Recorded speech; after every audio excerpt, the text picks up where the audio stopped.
পশ্চিম মহিলা থানার উদ্যোগে রাখি বন্ধন উৎসবের আয়োজন করা হলো শুক্রবার। এই উৎসবে এদিন উপস্থিত ছিলেন ভারপ্রাপ্ত পুলিশের মহানির্দেশক GS Rao, IG law and order Manchak Ipper, পশ্চিম ত্রিপুরার পুলিশ সুপার নমিত পাঠক সহ পুলিশের অন্যান্য উচ্চপদস্থ আধিকারিকেরা। পাশাপাশি মহিলা কমিশনের চেয়ারপারসন ঝর্ণা দীপবর্মন সহ বিভিন্ন NGO থেকে আগত দিদিরা বোনেরা এই রাখি বন্ধন উৎসবে মিলিত হলেন। रक्षाबंधन का दिन है। हमारे यहाँ वेस्ट PS वुमेन PS का वुमेन स्टाफ के साथ ये रक्षाबंधन मनाने के लिए हम लोगों ने यहाँ आया हुआ है। यहाँ के हमारा सारे जितना स्टाफ है बहन लोग, इतना खुशी मिला हम लोगों को उनके सबसे बात करके, ये रक्षाबंधन उनके साथ मिलके करने से।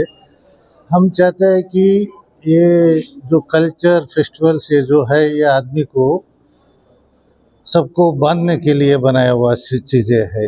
ये पुलिस का आपस में ही नहीं, पुलिस को समाज के साथ, सिटीजन्स के साथ बांधने का एक तरीका है। ये रक्षाबंधन के मौके पे हम लोग अपना लोकल सिटीजन से, पब्लिक से हमारा रिलेशन स्ट्रेंथन करना चाहते हैं। हमारा डिपार्टमेंट के अंदर इंटरपर्सनल रिलेशंस इम्प्रूव करना चाहते हैं और अच्छा पब्लिक सर्विस और इम्प्रूवमेंट लाना चाहते हैं। সনাতন ধর্মের এক অন্যতম উৎসবই রাখি বন্ধন, যেটাকে খুব ভালোভাবে পালন করলো গোটা দেশ। একই সঙ্গে ত্রিপুরা রাজ্যেও পরিলক্ষিত হলো সমান অনুভূতি। ফিউরো রিপোর্ট, নিউজ নাও।